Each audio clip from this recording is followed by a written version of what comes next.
Mitchell স্টার্কের জন্য match হেরেছি। ওকে কিনে 25 কোটি টাকা নষ্ট হয়েছে।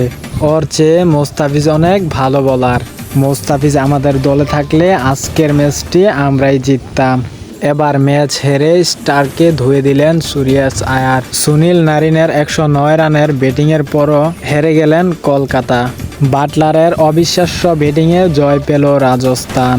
দলের সবচেয়ে দামি বোলার মিচেল স্টার্ক হতাশ করেছেন দর্শকদের। নিজের 4 ওভারে দিয়েছেন 50 রান, পাননি কোনো উইকেট।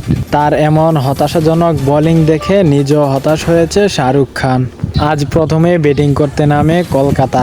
নারিনের অসাধারণ ইনিংসে টার্গেট দেয় 223 রানে। 224 রানের টার্গেটে ব্যাট করতে নামে রাজস্থান।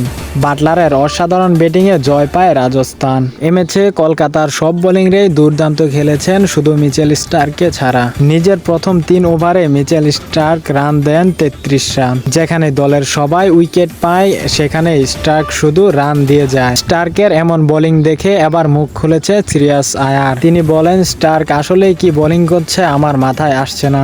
ওর বোলিং দেখে মনে হচ্ছে যে কেউ খেলতে পারবে ওর বল। ওর চেয়ে মোস্তাফিজ অনেক ভালো বোলার। দাম কম হলো মোস্তাফিজ অনেক ভালো বল করে থাকে। গত ম্যাচে আমি টের পেয়েছি মোস্তাফিজ কি জিনিস। মোস্তাফিজের তুলনায় স্টার্ক কিছুই না। 25 কোটির স্টার্কের থেকে 2 কোটির মোস্তাফিজ অনেক ভালো। অন্তত সে দলের জয়ের অবদান রাখছেই প্রতি ম্যাচে। আর স্টার্ক কোনো কাজেই আসছে না নিজের দলের জন্য।